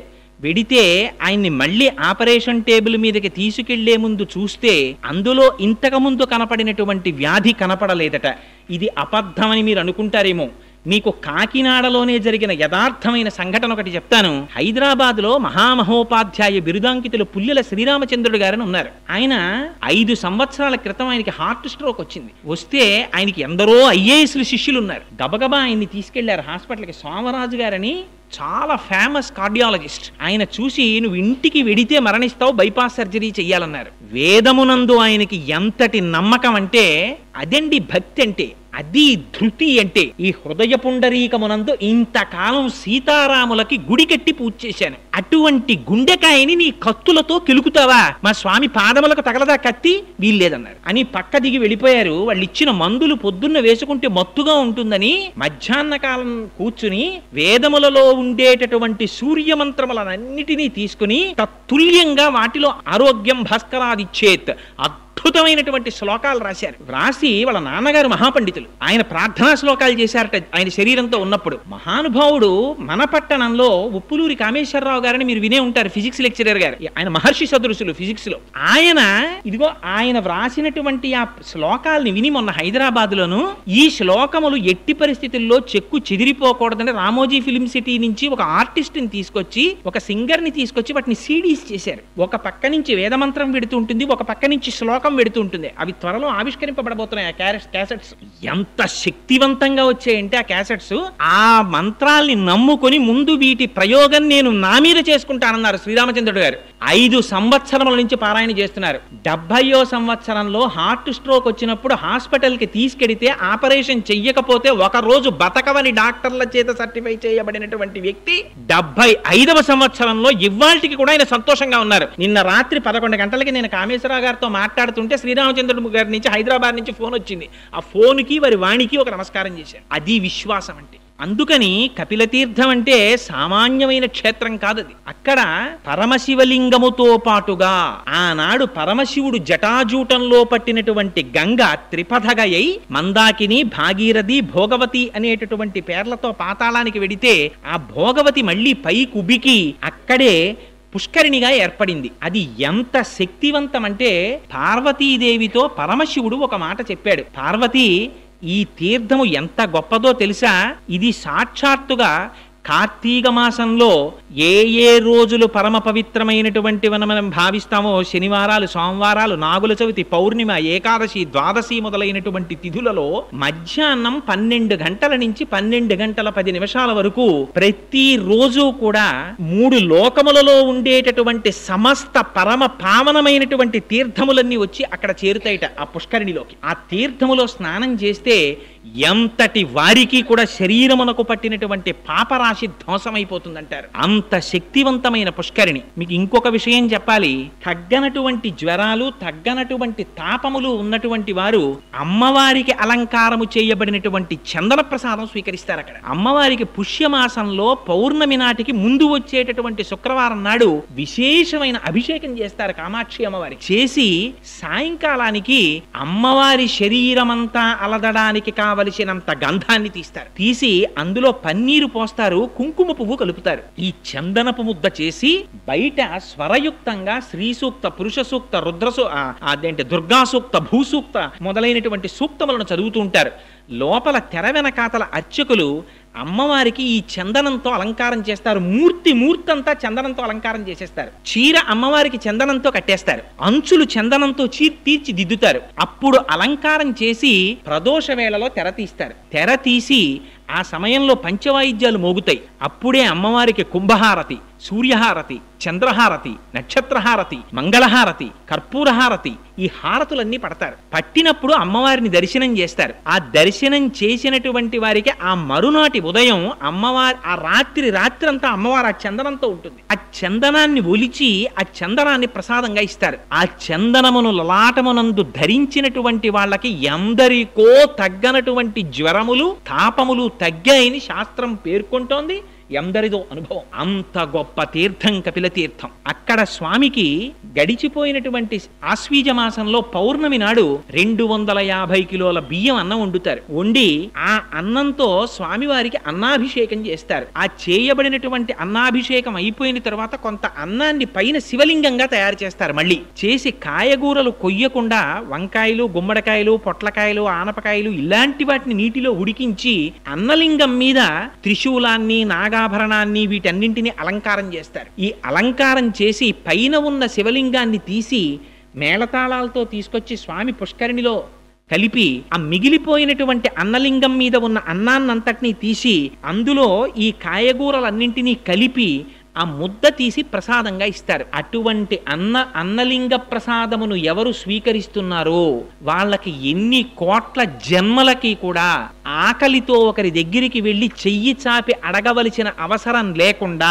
అన్నపానాదులకు లోటు లేనటువంటి స్థితిని వాడు పొందుతాడని ప్రమాణం. అదిగో అటువంటి అన్నాభిషేకం ఆ కపిలతీర్థంలో జరుగుతుంది. కపిలతీర్థం యొక్క గొప్పతనం ఏమిటంటే పితృకార్యం చెయ్యనటువంటి వాళ్ళు, పితృకార్యం మానేసినటువంటి వాళ్ళు, పితృదేవతల యొక్క ఆగ్రహమునకు గురి అయినటువంటి వారు కపిలతీర్థానికి వెళ్లి పితృకర్మ చేసినట్లయితే వారు ఇంతకు ముందు పితృకార్యాన్ని మానివేయడం చేత కలిగినటువంటి పాపము నివృత్తి అవుతుంది. అందుకే వెంకటాచల మహాత్యంలో చెప్తారు. మాధవుడని చెప్పి ఒక బ్రాహ్మణుడు త్రికాలముల యందు సంధ్యావందనం చేసేవాడు. ఆయనకి చంద్రలేఖ అని భార్య. అంత సంతోషంగా ఉన్నవాడికి ఎందుకు పుట్టిందో బుద్ధి కుంతల అనబడేటటువంటి ఎక్కడో పుట్టినటువంటి ఏ సంస్కారము లేనటువంటి ఒక స్త్రీ యందు మోహం కలిగింది. ఆవిడతో జీవించడం మొదలుపెట్టాడు. సురాపానం మొదలుపెట్టాడు. ఆఖరికి ఎంత దూరం వెళ్ళిపోయాడంటే మాంసభక్షణం చేయడం కూడా మొదలెట్టాడు. ఆవిడితో కలిసి కోయపల్లెల్లోకి వెళ్ళిపోయాడు. అటువంటి వాడు ఒకనాడు రాజు తన పరివారముతో కలిసి వెంకటాచల క్షేత్రానికి వెడుతుండగా చూసి వాళ్లతో పాటుగా బయలుదేరి వెళ్ళాడు. వెళ్ళి వాళ్ళందరూ కూడా మొట్టమొదటి కపిలతీర్థానికి వెళ్ళి అక్కడ పితృకార్యం చేశారు. ఈయన కూడా వాళ్లతో వెళ్లి పితృకార్యం చేసి మట్టి ముద్దలు తీసి పిండములుగా సమర్పించాడు. ఎందుకని తనకేమీ లేదు కనుక. తనేమి తింటున్నాడో దానితోనే పిండ ప్రదానం చేయాలి. అందుకని మట్టి ముద్దలతో పిండ ప్రదానం చేశాడు. వెంటనే ఆయన శరీరమునకున్నటువంటి పాపరాశి ధ్వంసమైంది. తరువాత వెంకటాచల పర్వత సానువులనెక్కి పైకెక్కాడు. అక్కడికెక్కి స్వామి పుష్కరిణిలో స్నానం చెయ్యగానే బ్రహ్మాది దేవతలు ప్రత్యక్షమై నీకు భవిష్యత్తులో నువ్వు ఆకాశరాజుగా జన్మిస్తావు, నీకు జన్మించినటువంటి కుమార్తె పద్మావతి వెంకటాచలపతికి భార్య అవుతుందని వరం ఇచ్చారు. అందుకని ఆ వెంకటాచలంలో ఉన్నటువంటి ఆ కపిల తీర్థంలో ఉన్నటువంటి ఆ తీర్థం అంత గొప్ప తీర్థం. అది సాక్షాత్తుగా పాతాళంలో భోగవతి పైకి పొంగింది. కపిల తీర్థంలో దర్శించవలసినటువంటి మహాద్భుతమైనటువంటి విషయం వేరొకటి ఏమిటంటే, ఆ కపిల తీర్థానికి దాటి కొంచెం పక్కకి రాగానే మీరు ఎక్కడా చూడనటువంటి విచిత్రమైనటువంటి మూర్తి సోమస్కంద మూర్తి ఉంటారు అక్కడ. ఆ పక్కన ఉన్న అరుగు ఉంటుంది. ఆ అరుగు మీద సోమస్కందుడు ఉంటారు. ఈ మాట మీరు ఎవరైనా వెళ్ళినప్పుడు తిరుమల క్షేత్రానికి తప్పకుండా దర్శనం చేయండి. ఆ సోమస్కందుడు ఏర్పడడం వెనకాతల ఒక కథ ఉంది. రాజేంద్ర చోళుడనేటటువంటి చక్రవర్తికి కలలో కనపడి పార్వతీ పరమేశ్వరులు ఆదేశించారు, నన్ను సోమస్కందుడిగా అక్కడ ప్రతిష్ఠ చేయమని. అందుచేత సోమస్కంధమూర్తి వెలిశారు. సోమస్కందుడు అంటే సా ఉమా స్కంధ. పరమశివుడి పక్కన పార్వతీదేవి, పార్వతీదేవి పక్కన స్కంధుడు ఉంటారు, సుబ్రహ్మణ్యేశ్వర స్వామి. ఆయన తల్లిదండ్రులు ఎంత పెద్ద ఆఫీసర్లు అయితే మాత్రం, ఇద్దరు ఐఏఎస్ ఆఫీసర్లే అనుకోండి తల్లిదండ్రులు, పిల్లాడు వాళ్ళిద్దరి మధ్యలో కూర్చొని ఆడుకోవడం మానేస్తాడు ఏమిటి? అమ్మో మా నాన్నగారు పెద్ద చీఫ్ సెక్రటరీ, మా అమ్మగారు పెద్ద ఐఏఎస్ ఆఫీసరు, వీళ్ళిద్దరి మధ్యలో నేను ఆడుకోకూడదు అనుకుంటాడు వాడు. అలా పార్వతీ పరమేశ్వరుల మధ్యలో నిలబడి ఆ పిల్లవాడు ఆడుకుంటూ సంతోషంగా కనపడతాడు, చేతులూపుకుంటూ సుబ్రహ్మణ్యేశ్వరుడు. అదిగో అటువంటి మూర్తికి సోమస్కంధమూర్తి అంటారు. ఆ సోమస్కంధమూర్తిని దర్శనం చేసినంత మాత్రం చేత పరమశివానుగ్రహం కలిగి ఉల్లాసవంతంగా ఎటువంటి సమస్యలున్నా సమస్యలు తీరుతాయిట. అటువంటి సోమస్కంధుడు ఉంటాడు. ఆ పక్కనే ధనిశ్చండు అని ఒక మూర్తి ఉంటారు. మనకి శివాలయాలన్నింటిలోనూ కూడా చండీశ్వరుడు ఉంటాడు. ఇక్కడ ఉన్నారు కదా స్వామి, వెనకాతలే ఉంటారు. ఆ చండీశ్వరుడు గురించి చంద్రశేఖర పరమాచార్యులు వారు ఎప్పుడు చాలా అందమైన మాట ఒకటి మాట్లాడేవారు. చండీశ్వరుడు అన్న మాట ఎప్పుడు చెప్పినా చంద్రశేఖరులు ఏమనేవారంటే, మనలా పుట్టి పరమశివ కుటుంబంలో 5వ వాడైన వాడు అనేవారు. ఎందుకని? శివుడు, పార్వతి, గజాననుడు, సుబ్రహ్మణ్యుడు, ఈ నలుగురు కాకుండా దక్షిణ భారతదేశంలో ఎప్పుడెప్పుడు ఊరిరిగింపు జరిగినా అప్పుడప్పుడు ఈ చండీశ్వరుణ్ణి కూడా 5వ వాడిగా తీసుకెడతారు. ఆయన కుటుంబంలో ఒక సభ్యుడైపోయాడు. అసలు ఆ చండీశ్వరుడి వృత్తాంతం చాలా ఆశ్చర్యకరం తెలుసా అండి. ఎందుకంటే కార్తీక మాసంలో ఇంత పరమ పవిత్రమైన ఆలయంలో అసుర సంధ్య వేళలో కూర్చుని అట్లాంటి వృత్తాంతం మనం చెప్పుకున్నా విన్నా చాలు, మన జన్మ పావనం అయిపోతుంది. ఆ చండీశ్వరుడు, ఆయన పేరు మనందరం ఎలా పుట్టామో అలా విచార శర్మ అనేటటువంటి పేరుతో మనలాగే పుట్టి పెరుగుతుండేవాడు. ఆయన వేదం చదువుకుంటూ ఉండేవారు. ఒకనాడు ఆవులను కాసేటటువంటి ఒక గొల్లవాడు ఒక ఆవుని పట్టుకుని కొడుతున్నాడు. చూశారు ఆయన, బాధ కలిగింది. అయ్యయ్యో, గోవు యొక్క శరీరంలో 3,000,000 దేవతలు ఉంటారంటారయ్యా, ఆవును కొడుతున్నావా అన్నారు. ఈ ఆవు సరిగ్గా పాలివ్వట్లేదు, ఇది మేత మెయ్యట్లేదన్నాడు. ఆవుని కొట్టకు, నీకు చేత కాకపోతే ఇక నుంచి నేను కాస్తాను ఆవులను అని ఊళ్ళో వాళ్ళని ఒప్పించి వేద విద్యార్థి విచార శర్మ ఆవులన్నింటినీ తీసుకుని వెళ్ళేవాడు. ఎంతగా పోషించాడంటే మహానుభావుడు, పుట్టల మీద ఏటి గట్ల మీద ఉండేటటువంటి గడ్డి కోసమని వెడితే పశువులకి ఇబ్బంది కలుగుతుందని ఆయన వెళ్ళి ఆ గడ్డి కోసి తెచ్చి ఆవులకి మేపేవట్ట. ఎప్పుడు వేదం చెప్పుకుంటూ కూర్చునేవట్ట. పరవశించిపోయి ఆవులన్నీ ఆయన దగ్గరికి వచ్చి తమకు ఉన్నటువంటి 4 శిరములలో ఒక శిరము నుంచి పాలు విడిచిపెడుతుండేవిట ఆయన తాగమని. ఆయన నేను త్రాగడం ఏమిటని దొన్నెలలో ఆ పాలు పట్టి తీసుకుని వెళ్ళి ఓ చెట్టు కింద పెట్టి ఒక సైకతలింగాన్ని ఏర్పాటు చేసుకుని ఆకు దొన్నెలలో పువ్వులు తెచ్చి ఈ పాలతో పరమశివుడికి అభిషేకం చేసుకుంటుండేవాడు సైకతలింగానికి. ఒకనాడు అరణ్య మార్గంలో అటుగా వెళ్ళిపోతున్నటువంటి ఆ ఊళ్ళో ఉన్న ఒక వ్యక్తి చూసి ఈ పిల్లవాడు ఆవుల నుంచి వచ్చినటువంటి పాలని తీసి సైకతలింగానికి పూజ చేసి వృధా చేస్తున్నాడని వెళ్ళి అక్కడ ఉండేటటువంటి ప్రజలతో చెప్పారు. వాళ్ళందరూ విచార శర్మ యొక్క తండ్రి గారిని గద్దించి అడిగారు, మీ పిల్లవాడు, అప్పటికి వాళ్ళకి శుభ్రంగా ఆవు పాలు వస్తున్నాయి, అయినా ఈ పిల్లవాడు కొన్ని పాలు వృధా చేసేస్తున్నాడని వాళ్ళకి బాధ. చెప్తే నాకు తెలియదు ఈ విషయం, రేపు నేను పరికిస్తానన్నాడు తండ్రి అని బయలుదేరాడు. విచార శర్మ కూర్చుని ఆవుల యొక్క ఒక్కొక్క శరములోంచి వదిలినటువంటి పాలు పట్టి ఒక అత్తి చెట్టు కింద సైకతలింగాన్ని ఏర్పాటు చేసి దానికి అభిషేకం చేసుకుంటున్నాడు. మనస్సు లయమైపోయింది. ఇందాక చెప్పానే శ్రీశైల శృంగకుహరేషుక దోపలప్సి అన్నట్టుగా అంతటా పరమశివుణ్ణి దర్శిస్తూ ఆ అభిషేకం చేస్తున్నాడు. నమక చమకాలు ఏముందండి అభిషేకంలో? నమక చమకాలన్నీ అన్నింటిలో నువ్వున్నావు, అన్నింటిలో నువ్వున్నావు, అన్నింటిలో నువ్వున్నావు, అన్నింటిలో నువ్వున్నావు, అంతే నమ్మకం అంటే. అంతా నువ్వే అని చెప్పడమే. పేన్యాయచ సికత్యాయచ చోరాయచ శిష్ప్యాయచ, ఇందులో లేడు. దొంగలో నువ్వే, దొంగలో నువ్వే, వడ్రంగిలో నువ్వే, నురుగులో నువ్వే, నీటిలో నువ్వే, నిప్పులో నువ్వే, అడవిలో నువ్వే, ఆ పైన మెరిసే మెరుపులో నువ్వే, విద్యుత్తులో నువ్వే, భూమి మీద నువ్వే, నువ్వు తప్ప ఇంకొకటి లేదని చెప్పడమే నమక చమకాలు. అటువంటి దర్శనం చేస్తూ ఆ అభిషేకం చేసుకుంటున్నాడు. ఆ అభిషేకం జరుగుతున్నటువంటి సమయంలో తండ్రి చూశాడు. అరే రేవిడి ఇన్ని పాలు వృధా చేసేస్తున్నాడు రా అని ఒక కర్ర ఒకటి పట్టుకొచ్చి ఆ పిల్లవాడిని విపరీతంగా బాదాడు. కానీ ఆ పిల్లవాడి మనస్సంతా లయమైపోయింది పరమశివుల్లో. లయమైపోయినటువంటి వాడికి ఏది వినపడుతుంది కనుక, ఏం తగులుతుంది కనుక? తన్ను నిశాచురుల్ పొడవ దైత్యకుమారుడు మాటిమాటికో పన్నగశాయి, ఓ ధనుజభంజన, ఓ జగదీశ, ఓ సర్వాపన్న శరణ్య, ఓ అఖిల పావనయంచు నుతించు కాని తా కన్నుల నీరుతాడు భయకంప సమేతుడు కాడు భూవరా అంటారు. ఆనాడు ప్రహ్లాదుండి బాధిస్తే ఆ లక్ష్మీనారాయణుల్ని తలుచుకుంటూ ఆ బాధలన్నీ మరిచిపోతే స్వామివారు ప్రహ్లాదుండి రక్షించుకున్నట్టుగా పరమశివుడు రక్షించుకున్నాడు ఆ పిల్లాన్ని. చిట్ట చివర తండ్రికి అసహనం వచ్చింది. ఒరే కొట్టి కొట్టి నా చేతులు నెప్పెడుతున్నాయి కానీ వీడు అభిషేకం మానట్లేదురా అని అక్కడ ఉన్నటువంటి పాలకొండని తన కాలుతో తన్నాడు. ఆ కొండ పగిలిపోయింది. పగిలిపోయేటప్పటికి పిల్లవాడు బహిర్ముఖుడయ్యాడు. వాడికి ఆగ్రహం వచ్చింది. దేనికి ఆగ్రహం వచ్చింది? నేను జయిస్తున్నటువంటి శివాభిషేకానికి అంతరాయం కల్పించాడు అని అక్కడ పశువులు కాసేటటువంటి కర్ర తీశాడు. ఎంతవరకు నిలబడతాడో చూడాలనుకున్నారు పరమశివుడు. దాన్ని గొడ్డలిగా మార్చారు. కర్రో గొడ్డలో నాకు అనవసరం, చేస్తున్నటువంటి శివాభిషేకానికి అంతరాయం చేశాడు అని గొడ్డలి తీసి తండ్రి కాళ్ళ మీదకి విసిరాడు. ఆ గొడ్డలి తగిలింది, కాళ్ళు తెగిపోయి తండ్రి కింద పడి రక్త ప్రవాహం జరిగి మరణించాడు. లెక్క పెట్టలేదు. మళ్ళీ అభిషేకం మొదలు పెట్టేశాడు. చూశారు పరమశివుడు, ఆశ్చర్యపోయి మహానుభావుడు ఆయన సగుణాకారంబుగా చూపవే అని ప్రత్యక్షమయ్యారు. ఇంత పిల్లవాడివి ఇంత భక్త్యా అని పొంగిపోయి తన చేతులతో ఆలింగనం చేసుకున్నారట. ఎప్పుడైతే శివస్పర్శ కలిగిందో తేజోమయ శరీరుడైపోయాడు. ఆయనకి వరం ఇచ్చారు పరమశివుడు, ఈనాటి నుంచి నీకు నాకు సమర్పించబడినటువంటి సమస్త పదార్థములు నీకు చూపించి స్వీకరించాలి. శివాలయంలో ఇదొక అలవాటు ఉంటుంది. ప్రతి వాళ్ళు వెళ్ళి చండీశ్వరుడి దగ్గరికి వెళ్ళి ఇలా ఇలా ఇలా తప్పట్లు కొడతారు. ఎందుకండి ఆ తప్పట్లు అని అడిగాం అనుకోండి, ఆయనకి చెవుడండి అంటారు. ఆయనకి చెవుడేమిటి? అదో మహాపరాధం కూడాను. చండీశ్వరుడికి చెవుడని ఎక్కడా చెప్పలేదు.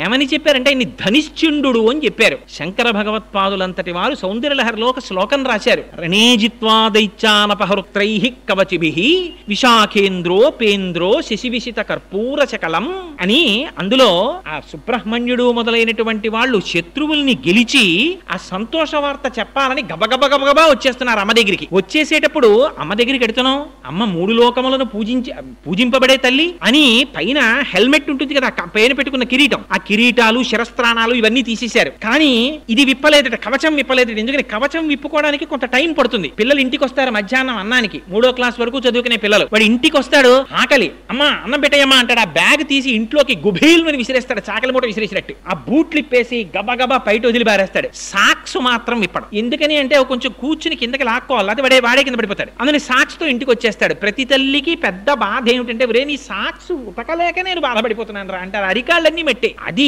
ఎక్కడ వరకు ఉందిట? అమ్మ దగ్గరికి తొందరగా వెళ్ళిపోవాలని సుబ్రహ్మణ్యేశ్వరుడు, శ్రీ మహావిష్ణువు మొదలైనటువంటి వారు కూడా పాపం దొరికిన వాడు ఎవరంటే ఈనోడు అమాయకు నందీశ్వరుడు, ఆయన మీద పెట్టేస్తుంటారు. చాలా దారుణాతి దారుణ. భక్తికి కూడా ఒక అర్థం ఉండాలండి. కార్తీక మాసంలో దీపం తీసుకెళ్లి కొంచెం పెద్ద ప్లాట్ఫామ్ ఉంటే నందీశ్వరుడి తోక కింద మన కింద పెడితే మనం కూర్చోగలమా? ప్రేమ ఎక్కువైపోయిందండి కోటేశ్వరారు, మీరంటే ఎంత ప్రేమో మాకు అని నా పృష్ఠభాగం వెనకాతల దీపం పెట్టి పురాణం చెప్పమంటే అలా వారేటప్పటికి ముందు భోజనాదులన్నీ అన్నపూర్ణాదేవికి రావడ అన్ని సిద్ధం చేసేస్తుంది. లేకపోతే ఈయన గబాలన బయటికి వెళ్ళిపోయి భవతి భిక్షాందే అంటట, పరువు పోయేది అమ్మవారి. అందుకని ఇంట్లో అన్ని సిద్ధంగా చేసేసి ఉంచుతుంది ఆవిడ. గబుక్కుని బయటికి వెళ్ళిపోతారేమో ఈయనని. చంద్రశేఖరులంతటి వారు వ్యాఖ్యానంలో సంతోషపడిపోయారు. ఆ స్వామి స్వీకరించగా మిగిలిపోయినటువంటి పదార్థాల్ని మాత్రం ఇతరులు ముట్టుకోకూడదు. అవి నివృత్యై చండాంశ త్రిపురహర నిర్మాల్య విముఖైః, అవి చండీశ్వరుడు స్వీకరిస్తాడు. ఆయనకి చూపించి తీసుకోవచ్చు. శివాలయంలో చాలా మంది ఏమనుకుంటారంటే, అమ్మో దీన్ని పట్టుకెళ్ళి పట్టుకెళ్ళకూడదండి అని పట్టుకొచ్చి పాపం దొరికిన వాడు ఎవరంటే ఈనోడు అమాయకుడు నందీశ్వరుడు ఆయన మీద పెట్టేస్తుంటారు. చాలా దారుణాతి దారుణ. భక్తికి కూడా ఒక అర్థం ఉండాలండి. కార్తీక మాసంలో దీపం తీసుకెళ్లి కొంచెం పెద్ద ప్లాట్ఫామ్ ఉంటే నందీశ్వరుడి తోక కింద మన కింద పెడితే మనం కూర్చోగలమా? ప్రేమ ఎక్కువైపోయిందండి కోటేశ్వరారు, మీరంటే ఎంత ప్రేమో మాకు అని నా పృష్ఠభాగం వెనకాతల దీపం పెట్టి పురాణం చెప్పమంటే ఎవడు కూర్చుంటాడు?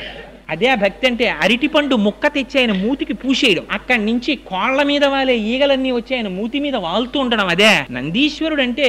నంది జీవుడికి సంకేతం, పరమశివుడు పరమాత్మకి సంకేతం. జీవుడికి ఆత్మకి భేదం పాటించకూడదు. అందుకని వృషస్య వృషణం స్పృష్ట్వా శృంగమధ్యే శివాలయం దృష్ట్వాక్షణం నరోజాతి కైలాసే శివసన్నిధిం విధించింది శివాగం. కుడి చేత్తో నంది యొక్క అవయవాన్ని పట్టుకుని ఎడమ చేతితో నంది యొక్క రెండు కొమ్ముల మీద బొటన వేలు చూపుడు వేలు పెట్టి ఒక్క లిప్త కాలం అంతకన్నా ఎక్కువసేపు పట్టుకోకుండా రెండు శృంగముల మధ్యలోంచి శివలింగాన్ని దర్శనం చేసి శంభో శంకర అని విడిచిపెట్టి లోపలికి వెళ్ళాలి. వెళ్ళినప్పుడు అర్చకులకు తప్ప అన్యులకు అధికారం లేదు శివుడికి నందికి మధ్యలోకి వెళ్ళడానికి. ఒక పక్కకి నిలబడి నమస్కరించి వెళ్ళిపోవాలి. అంతేకాని దాని మధ్యలోకి దూరిపోవడం, ఆ రెండింటి మధ్యలో కూర్చుండిపోవడం, అక్కడ సాష్టాంగం పడిపోవడం అలా చెయ్యకూడదు శివాలయంలో. అందుకని ఆయన ఎప్పుడూ శివుణ్ణే చూస్తూ ఉంటాడు. రోహిణీ కార్తీ రానివ్వండి, వాన పడుతుండనివ్వండి, అల్పపీడనం ఏర్పడినివ్వండి, పెను తుఫాన్ రానివ్వండి, ఆయన ఎప్పుడైనా దుప్పటి కప్పుకోవడం పక్కకెళ్ళడం మీరు చూసారా? అలా ఉండదు. ఆయన ఎప్పుడూ శివుణ్ణే చూస్తాడు. నువ్వు ఏం చేస్తున్నా లోపల శివుణ్ణే దర్శించడం నేర్చుకో అన్నది నంది యొక్క సంకేతం. నంద ఇతి నందహ. ఆ శివానందాన్ని పొందుతుంటాడు ఆయన ఎప్పుడు. అందుకే గణంతి శంభోత్వ చరిత సరిత కిల్బిషరజో దళంతి ధీకుల్యాహస్సరణిషు పతంతి విజయతాం. చండీశ్వరుడి ద్వారా కటాక్షిస్తాట. అందుకని ఆయన దగ్గరికి వెళ్లి నిశ్శబ్దంగా నమస్కారం చేస్తారు. అందుకని పక్కన మెట్లు కట్టింది. అంతేకాని అక్కడికి వెళ్లి ఆయన మీద నువ్వులు జల్లేయడం, గట్టిగా తప్పట్లు కొట్టేయడం, లేకపోతే ఆ పక్కకి వెళ్లి నిలబడి ఏదో మన ఇంట్లో కింద అపార్ట్మెంట్ లో వాచ్మెన్ ఎవరినో పిలిచినట్టు ఆ గోడ పక్కన ఇలా తప్పట్లు కొట్టేస్తే లోపల నుంచి అయ్యో అమ్మా వచ్చావా అని ఆయన బయటికి ఏం తొంగి చూసి అది భక్తి అనుకోవాలా, పూజ అనుకోవాలా, అపచారమా ఉపచారమా ఏమనుకోవాలి? అక్కడ మెట్లు కట్టింది ఎందుకు? ఆ పక్క నుంచి మీరు వచ్చి తప్పట్లు కొట్టమనే. మెట్లు ఎక్కి అక్కడికి వెళ్లి నిశ్శబ్దంగా నిలబడి ఆయన సర్వకాలముల యందు శివనామ స్మరణలో ధ్యానమగ్నుడై ఉంటాడు. చిటికి చిన్నది వేయమన్నారు. ఇలాగా వేస్తే ధనిశ్చండుడని పేరు. ఆయన ధ్యానభంగమై నేత్రములు విప్పుతారట. విప్పితే ప్రసాదాన్ని చూపించమన్నారు. స్వామి వచ్చానయ్యా, మహానుభావ చండీశ్వర శివధ్యాన పరాయణ శివ పూజా ఫలందేహి చండికేశ్వర నమోస్తుతే. స్వామి నేను శివుణ్ణి ఆరాధన చేశానయ్యా, నాకు ఆ ఫలితాన్ని ఇప్పించవా అని అడిగి ఆయనకు ఒకసారిలా చూపిస్తే శభాష్ చౌరా శివాలయానికి చాలా సంతోషం, మూట కట్టుకుపో ఫలితాన్ని అంటే ఆయనకి చూపించి తీసుకెళ్లమన్నారు. శివ నిర్మాల్యాన్ని దాటినా పరమశివ నిర్మాల్యాన్ని తొక్కినా గత జన్మలలో చేసుకున్న పుణ్యం పోతుంది. మహిమ్నా స్తోత్రంలో చెప్పారు. అందుకే గంధర్వుడు దొరికిపోయాడు పుష్పదంతుడు. అందుకని శివ నిర్మాల్యాన్ని తీసుకొచ్చి ఎక్కడ పడితే అక్కడ పారేయడం అలా చెయ్యకూడదు. శివాలయంలో ప్రవర్తించవలసినటువంటి విధానం ఉంది. ఆ విధానంలో ప్రవర్తించి భగవంతుని యొక్క అనుగ్రహాన్ని పొంది వెళ్ళాలి నిశ్శబ్దంగా. అందుచేత అదిగో అటువంటి ధనిశ్చండు ఉంటాడు ఆ కపిలేశ్వర తీర్థంలో. ఆయనని ఒక్క చిటిక వేస్తే చాల్ట, కన్నులు విప్పి మహానుభావుడు ఫలితాన్ని మనకి కటాక్షిస్తాడు. అదిగో అది ధనిశ్చండ వృత్తాంతం. అది దాటి యువతలకొస్తే అక్కడ కాలభైరవుడు ఉంటాడు. ఆ కాలభైరవుడు మహానుభావుడు. ఆయన గురించి స్తోత్రం చేస్తారు. దేవరాజ సేవ్యమాన పావనాంగ్రి పంకజం వ్యాళయజ్ఞ సూత్రం ఇందుశేఖరం కృపాకరం నారదాది యోగి బృంద వందితం దిగంబరం కాశికాపురాధినాథ కాలభైరవం భజేత్తని. జ్ఞానముక్తి సాధనం చిత్రపుణ్యవర్ధనం శోకమోహ దైన్యలోభ కోపతాపనాశనం తే ప్రయాంతి కాలభైరవాంగ్రి సన్నిధిం ధ్రువం అని ఆ మహానుభావుణ్ణి నమస్కారం చేసినంత మాత్రం చేత కపిలతీర్థంలో ఉండేటటువంటి కాలభైరవుడి దగ్గర రెండు శక్తులు ఉంటాయి. ఏమిటా? ఇవి నా సొంతంగా చెప్తున్నాను అనుకుంటున్నారేమో మహాప్రభో, వరాహ పురాణాంతర్గతం. అందులో ఆయన సంతాన రక్షకుడు. మనకి కలిగినటువంటి సంతానము రక్షింపబడేటట్టుగా చూస్తాడు ఆయన. వాళ్ళకి ఎటువంటి ఉపద్రవం రాకుండా చూస్తాడు. రెండు, ఆ కాలభైరవుణ్ణి ఒక్కసారి దర్శనం చేసి ఎప్పుడైనా ప్రయాణించకూడనటువంటి సమయంలో ప్రయాణం చెయ్యవలసి వస్తే, అర్ధరాత్రి వేళ ప్రయాణం చేసినా, ప్రయాణంలో ప్రమాదం వచ్చినా ఒక్కసారి 3 మాటలు చెప్పమన్నారు. ఏమిటా మాటలు? కాలభైరవా నమోస్తుతే, కపిలేశ్వర నమోస్తుతే, కాశీ విశ్వేశ్వర నమోస్తుతే అని 3 మార్లంటే ప్రయాణంలో తేళ్లు కాని, పావులు కాని, విషక్రిములు కాని మన జోలికి రావుట. ప్రమాదములు ఏవైనా పొంచి ఉంటే తప్పుతైట. అటువంటి ఫలితమీయగలిగినటువంటి కాలభైరవుడు అక్కడ ఉన్నాడు. అక్కడే మాణిక్యవాచకర్ ఉన్నారు. మనకి రేపు కార్తీక మాసం వెళ్ళిపోయిన తర్వాత మార్గశీర్ష మాసం వచ్చి ధనుర్మాసం వచ్చింది అనుకోండి, తిరుప్పావై ప్రారంభం అవుతుంది. మనందరం ఇటువైపు నుంచి వెంకటేశ్వర స్వామి వారి ఆలయానికి చేరుకుంటాం. అక్కడ మన గోవిందబాబు గారు, లక్ష్మణాచార్యుల వారు వీరందరూ చాలా అందంగా తిరుప్పావై చేస్తారు. ఇక్కడ కార్తీక మాసంలో సత్యనారాయణ గారు ఎంత అందంగా అభిషేకాలు అవి చేస్తారో, ఇది మన అదృష్టం వెంకటనగర్ లో ఉన్న వాళ్ళకి. చక్కగా 2 శివకేశవ ఆలయాలు 2 పక్క పక్కనే ఉండడం, 2 శ్రద్ధాభక్తులతో అర్చన చేయబడేటటువంటి పెద్దలు ఉండడం. అక్కడికి వెడితే తిరుప్పావై ఉంటుంది. అలాగే మనకి తిరువెంబావై అని ఆ ధనుర్మాసంలో పరమశివుడి దగ్గర స్తోత్రం చేస్తారు. ఇక్కడ అలవాటు లేదు కానీ తమిళనాట అంతా కూడా విశేషంగా స్తోత్రం చేస్తారు. తిరువెంబావై అందరికీ నోటికొచ్చి ఉంటుంది. పరమ ప్రఖ్యాతమైన స్తోత్రం మాణిక్యవాచకర్రని అప్పర్రని ఆయన చేశారు. ఆయన సామాన్యులు కారు. కాళహస్తీశ్వర శతకంలో దూర్చిటి ఉట్టినే చెప్పలేదండి ఆ మాటలు. కవి పుష్పంబగు, అగ్ని మంచగు, నాకూపారం భూమిస్థలంబగు, శత్రుండతిమిత్రుడవు, విషము దివ్యాహారమౌ నిన్నగా అవనీమండలి లోపలన్ శివ శివేచ్ఛాభాషణోల్లాసకిన్ శివ నీనామము సర్వవశ్యకరమౌ శ్రీకాళహస్తీశ్వర.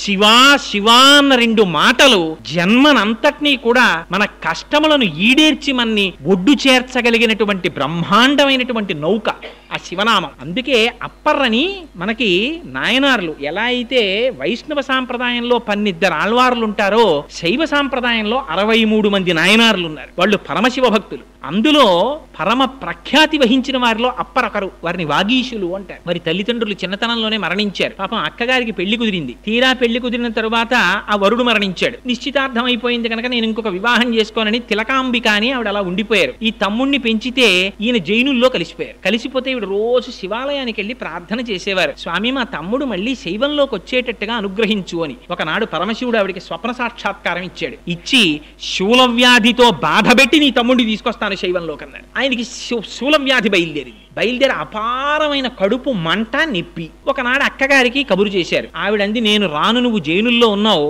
నువ్వు కానీ ఇక్కడికి వస్తే నేను శివాలయానికి తీసుకెళ్లి నీకు ఆ రుగ్మత పోయేటట్టు చేస్తానంది. ఆయన మొత్తానికి ఎవరికీ తెలియకుండా ఓ రాత్రి వేళ తెల్లబట్టలు కట్టుకుని అక్కడి నుంచి బయలుదేరి ఈవిడి దగ్గరికి వచ్చారు. శివాలయానికి తీసుకెళ్లారు. అభిమంత్రించినటువంటి రుద్రాభిషేకం చేసిన తర్వాత వచ్చే చిట్ట చివరి విభూతితో అభిషేకం చేసి ఆ విభూతి ఆయనకి ఇచ్చారు. అప్పర్కి. అప్పర్ నోట్లో వేసుకున్నారంతే ఆ శూలవ్యాధి పోయింది. ఆయన అపారమైన శివభక్తుడైపోయి పత్తికాయలు పాడారు. పాడుతుంటే ఈ విషయం జైనులకి తెలిసింది. తెలిసి మా దగ్గర నేర్చుకున్న మంత్రముల తోటే శూలవ్యాధి పోగొట్టుకుని అవి శైవ మంత్రముల చేత తగ్గించుకున్నానని ప్రచారం చేస్తున్నాడు మహాప్రభు. అందుకని పిలిచి అప్పర్ని దండించమన్నారు. రాజుని కట్టేసి తీసుకొచ్చారు. అప్పర్ని తీసుకొచ్చిన తర్వాత, ఏమయ్యా నువ్వు ఇలాంటి మాటలు చెప్తున్నావు కదా, నిన్ను శివుడు ఎలా రక్షిస్తాడో చూస్తాం, ఉడుకుతున్న సున్నపు గదిలో పారేయండి అన్నారు. పడేశారు. తీసుకెళ్ళి పడేస్తే హాలాహలాన్ని మింగినవాడు నా ప్రభు, నాకేమిటి బెంగ అని శివుడి మీద పత్తికాలు పాడుతూ ఆ గదిలోకి వెళ్ళిపోయారు. మరునాటి వరకు కాపలా ఉన్నారు భటులు. తలుపులు తీశారు. మంచు గడ్డలా ఉంది లోపల. ఏసీ చేసేస్తే ఎలా ఉంటుందో అలా ఉంది గది. అందులోంచి బయటకు వచ్చారు. అప్పర్ విషం కలిపిన అన్నం పెట్టారు. శివపత్తికం పాడుతూ తిన్నారు. ఆయనకి ఏం అవ్వలేదు. చివర ఆయన్ని ఏనుగుతో తొక్కించడానికి కాళ్ళు చేతులు కట్టి పడేశారు. ఏనుగుని తీసుకొచ్చారు. భద్రగజానికి ఉన్మత్తం వచ్చి అక్కడ ఉన్న జైనుల్ని సంహరించింది. అయినా వాళ్ళకి క్రోధం తీరక ఆయన కడుపుకి బండరాయి కట్టి కాళ్ళు చేతులు కట్టి సముద్రంలో పారేశారు. ఆయన ఆశ్చర్యం ఏమిటో తెలుసా అండి, ఆ కాళ్ళకి చేతులకి కట్టినటువంటి తాళ్లు ఊడిపోయి ఆ పెద్ద బండరాయి మహాపద్మంలా సముద్రంలో తేలింది. దాంట్లో కూర్చుని అప్పర్ ఇంకొక శైవక్షేత్రాన్ని చేరుకున్నారు. ఆయనకు ఒక లక్షణం ఉండేది. అప్పర్కి జ్ఞాన సంబంధర్, అప్పర్ ఇద్దరు ఒక కాలంలో బ్రతికారు. చిత్రం ఏమిటంటే జ్ఞాన సంబంధర్ ఎప్పుడూ కూడా పత్రికలు అవి పాడుతుండేవారు, ప్రబోధం చేస్తుండేవారు. అప్పర్ అలా కాదు, వయసులో పెద్దవారు. అయినా సరే ప్రతిరోజు శివాలయానికి వెళ్ళినప్పుడు గుణపం పారా పట్టుకుని ఎడుతుండేవారు. వెళ్ళి అక్కడ ఉన్న ఏ పిచ్చి గడ్డో మొక్కలో ఏవో ఒకటి ఆలయాన్ని శుభ్రం చేసేవారు. పత్రికలు పాడి వచ్చేవారు. ఇద్దరూ కలిసి దక్షిణ భారతదేశంలో ఒక గొప్ప క్షేత్రానికి వెళ్ళారు. ఆలయం శిథిలం అయిపోయి కనపడింది. అలా కాదు, దీన్ని మనం బాగు చెయ్యాలనుకున్నారు. సాయంకాలం అయ్యేటప్పటికి పని చేసిన వాళ్ళందరికీ అన్నం పెడతామన్నారు. వీళ్ళ దగ్గర ఏముందని పెట్టడానికి? అందరూ పనిచేస్తుండేవారు, అప్పర్ కూడా పనిచేసేవారు. జ్ఞాన సంబంధర్ మాత్రం పని చేసేవారు కాదు. ఇద్దరు కూర్చుని పత్రికలు పాడేవారు. తూర్పు గోపురంలో ఒక బంగారు నాణ్యం, పశ్చిమ గోపురంలో ఒక ఇప్పటికీ ఉన్నాయండి ఆ శివాలయాలన్నీ తమిళనాడులో. అప్పర్ వాళ్ళు పునర్నిర్మించిన ఆలయాలు. 2 బంగారు నాణ్యాలు దొరికేవి. జ్ఞాన సంబంధరికి దొరికినటువంటి బంగారు నాణ్యాన్ని బయటికి తీసుకెడితే వచ్చేటటువంటి డబ్బు కన్నా అప్పర్కి దొరికిన బంగారు నాణ్యంలో బంగారం ఎక్కువ ఉంది అని చెప్పి ఎక్కువ ధరిస్తుండేవారు వర్తకులు. అందులో ఎందుకు మేలిమి ఎక్కువ ఉంది అని బాధపడి ఒకనాడు జ్ఞాన సంబంధర్ స్తోత్రం చేశారు పరమశివుణ్ణి. స్తోత్రం చేస్తే నువ్వు కేవలం స్తోత్రం మాత్రమే చేస్తావు, అప్పర్ అలా కాదు, కాయిక కష్టం కూడా చేస్తారు. తన శరీరాన్ని కూడా శివ కైంకర్యానికి ఉపయోగిస్తున్నాడు. అందుకే ఆ నాణ్యంలో మేలిమి ఎక్కువ ఉంటోందని పరమశివుడు తీర్పు చెప్పారు. అంతటి మహానుభావుడు అప్పర్. అందుకని అదిగో ఆయన ఉన్నారే, ఆయన మూర్తి దర్శనం మీరు చెయ్యి. ఆయన ఎంతటి గొప్పవారో తెలుసా అండి అప్పర్ కైలాస శిఖరం మీదున్న పరమశివుడి దర్శనం చేస్తానని హిమాలయ పర్వతాల దగ్గర ఉన్నటువంటి మానస సరోవరాన్ని దాటి కాళ్లతో నేను ఎక్కడమా అని కాళ్లతో ఎక్కడం మానేసి ఈ 2 కాళ్ళు తీసి పైకి కట్టేసుకుని మోకాళ్లతో డేక్కుంటూ పర్వతం ఎక్కారు. ఎక్కితే ఈ కింద ఉండేటటువంటి చర్మము అన్ని పోయి ఎముకలు పైకి వచ్చేస్తే చీకటి పడిపోయిన డేకుతుంటే ఆయనకి దారి కనపడదని అక్కడ ఉండేటటువంటి మహాసర్పాలు పడగల విప్పి తమ పడగల మీద ఉన్నటువంటి మణుల కాంతిలో దారి చూపిస్తుండే. ఆయన భక్తికి పరవశించిపోయి వృద్ధుడి రూపంలో పరమశివుడు వచ్చారు. వచ్చి దర్శనమిచ్చి, ఎంత సాహసం చేశావప్పర్, ఇంత సాహసం చెయ్యకు, నీకు నేను తిరువయ్యూరులో దర్శనమిస్తాను వెళ్ళమన్నారు. కన్ను మూసి కన్ను తెరిచేటప్పటికి ఆరోగ్యంతో తిరువయ్యూరులో ఉన్నారు upper. Beyond any doubt prove చేశారండి శివభక్తి ఎంత గొప్ప స్థితికి తీసుకెడుతుందో. నాయనార్లు చాలా మంది, 63 మంది నాయనార్ల యొక్క చరిత్ర పెరియ పురాణంలో చదువుతుంటే ఇంతంత గొప్పవాళ్ళ, నిజంగా ఏమి మహాభక్తులు రా వీళ్ళందరూ అనిపిస్తుంది. అప్పర్ ఎంత గొప్పవారంటే వృద్ధుడైపోయి కూడా జ్ఞాన సంబంధర్ కుర్రవాడు. జ్ఞాన సంబంధర్ పర్యటనకు వస్తే అప్పరేరి అని అడిగేవారు పల్లకీలోంచి. అటువంటి మహానుభావుడు వచ్చారని ఎంత వినయం అంటే అప్పర్కి జ్ఞాన సంబంధర్ కూర్చున్న పల్లకీని అప్పర్ మోస్తుండేవారు. ఇక్కడే ఉన్నానన్నారు. ఎక్కడున్నారని చూస్తే తన పల్లకీ మోస్తున్నారు. గభాలన పైనుంచి దూకి ఆయన్ని కౌగిలించుకుని అప్పా అని పిలిచారు ఆయన్ని. అందుకని ఆయనకి అప్పర్ అని పేరు వచ్చింది. వాగీశుడు అని బిరుదు ఆయనకి. అటువంటి మాణిక్యవాచకర్ ఆ అప్పర్ వాళ్ళ విగ్రహాలు ఇప్పటికీ కూడా కపిల తీర్థంలో మీరు సాకారంగా చూడొచ్చు. అక్కడ ఎదురుగుండా ఉంటాయి. అక్కడే 2 బిల్వ వృక్షములు ఉంటాయి కపిల తీర్థంలో. ఆ 2 బిల్వ వృక్షములే పార్వతీ పరమేశ్వరుల యొక్క సాకార స్వరూపమని నమ్ముతారు. ఎందుచేత అంటే బిల్వ వృక్షం అపారమైనటువంటి ఐశ్వర్యాన్ని ఇస్తుంది. ఆ బిల్వ వృక్షం కింద కూర్చునే లక్ష్మీదేవి తపస్సు చేసింది. 5 చోట్ల మాత్రమే లక్ష్మీదేవి ఉంటుంది అని చెప్తారు. ఆ 5 ఒకటి మారేడు దళం. అందుకే మారేడు దళాలతో పరమశివుడికి పూజ చేయడం చేత కలిగేటటువంటి లక్ష్మీ ప్రసన్నత అపారమైనటువంటి ఐశ్వర్యం. చాలా మందికి ఒక తెలియని అపోహ ఒకటి ఉంటుంది. ఏమిటి అపోహ అంటే శివుడంటే శ్మశానవాసి, ఆయన శ్మశానంలో తిరుగుతూ ఉంటాడు, ఒళ్ళంతా శవ విభూతి రాసుకుంటాడు, ఒంటి మీదంతా పాములు వేసుకుంటాడు,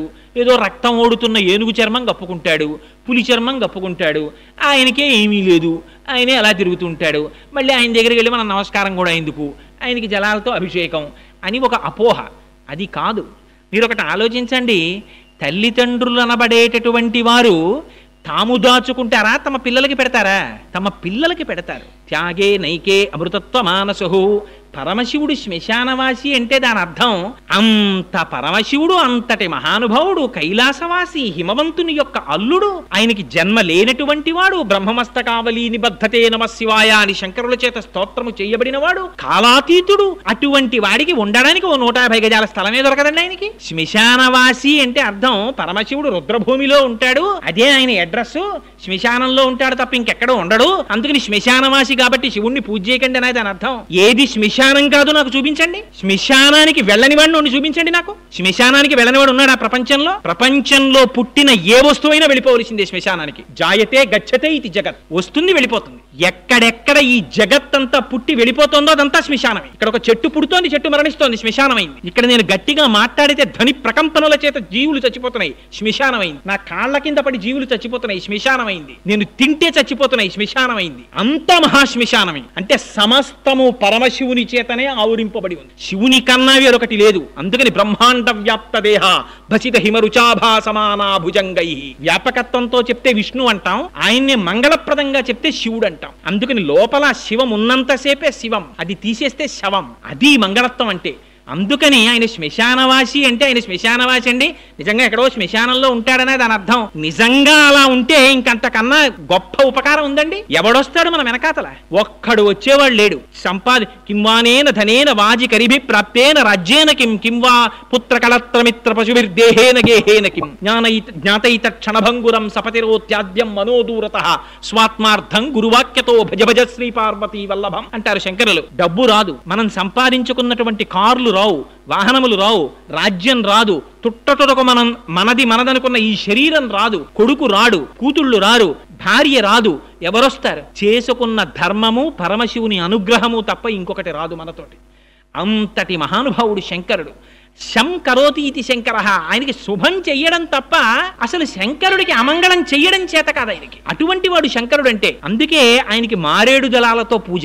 మారేడు దళం అంటే లక్ష్మీ స్థానం. ఎక్కడెక్కడ మారేడు చెట్టు ఉంటుందో, ఎక్కడెక్కడ మారేడు దళం ఉంటుందో అక్కడక్కడ లక్ష్మీదేవి ఉంటుంది. అందుకని శంకరుడికి ఆ మారేడు దళంతో పూజ చేస్తారు. రెండవ లక్ష్మీ స్థానము పద్మం. పద్మములతో పూజ. అందుకే ఇప్పటికీ కపిలతీర్థంలో కామాక్షి అమ్మవారికి ఆ తామర పద్మాలతో పూజ చేస్తారు. ఆ పద్మము లక్ష్మీ స్థానం. మూడవది ఆవు యొక్క వెనుక భాగం. ఆవు యొక్క పృష్ఠభాగమునందు లక్ష్మీదేవి నివాసం ఉంటుంది. నాలుగవది స్త్రీ యొక్క పాపట. ఆ పాపటలో లక్ష్మీదేవి యొక్క స్థానం. అక్కడ లక్ష్మీదేవి నివాసం ఉంటుంది. అందుకని అది ఒకటి. ఇలా 5 స్థానాలు. ఒకటి ఆ బిల్వవృక్షం. ఆ బిల్వవృక్షం అంటే ఆ బిల్వదళంలో. రెండవది పద్మం. మూడవది స్త్రీ పాపట. నాలుగవది ఏనుగు యొక్క కుంభస్థలం. అందుకే గజారోహణం అంటుంటారు.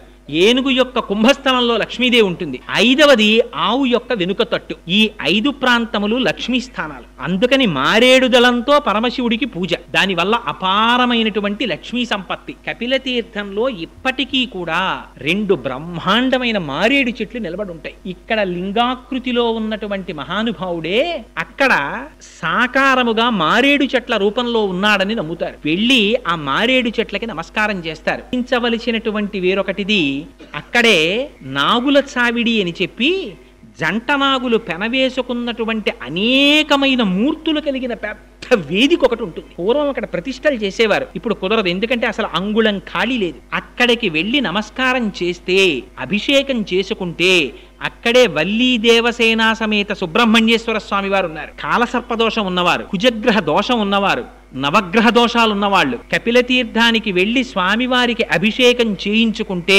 వాళ్ళకి ఉన్నటువంటి సమస్త గ్రహ దోషములు పోతాయంటారు. అదిగో అంతటి పరమపావనమైనటువంటి క్షేత్రం ఆ కపిలతీర్థం. ఆ కపిలతీర్థానికి వెళ్లి సేవించినంత మాత్రం చేత పాపములు నివృత్తి చేయబడి తదనంతరం ఆ శేషశైలాన్ని అధిరోహించి ఆ లోపల ఆనందనిలయాధీశుడైనటువంటి వెంకటాచల ప్రభువుని సేవిస్తారు. దుచిత పూర్వం అసలు కపిలతీర్థాన్ని సేవించకుండా, కపిలతీర్థాన్ని దర్శనం చెయ్యకుండా అసలు ఒక రాత్రి నిద్రపోవాలి కపిలతీర్థంలో. ఆ తరువాత మాత్రమే వెంకటాచలం కొండ మీదకి వెళ్ళేవారు. ఇప్పుడు చాలా మంది కపిలతీర్థాన్ని విడిచిపెట్టి వెంకటాచల కొండ మీదకి వెడుతున్నారు. కాబట్టి నా మనవి ఏమిటంటే, ఈ మాట మీరు వెంకటాచల క్షేత్రానికి వెళ్ళినప్పుడు తప్పకుండా కపిలతీర్థాన్ని సేవించండి. అది మహత్తరమైనటువంటి తీర్థం. అటువంటి తీర్థాన్ని సేవించడం చేత, అటువంటి శివలింగానికి నమస్కారం చెయ్యడం చేత మన శరీరమునకు పట్టినటువంటి పాపరాశి ధ్వంసమై మనకి కావలసినటువంటి భగవంతుని యొక్క అనుగ్రహం ప్రసరింపబడిన నాడు మనకి కావలసినటువంటి కామితములన్నీ వాటంతట అవే తీరిపోతాయి.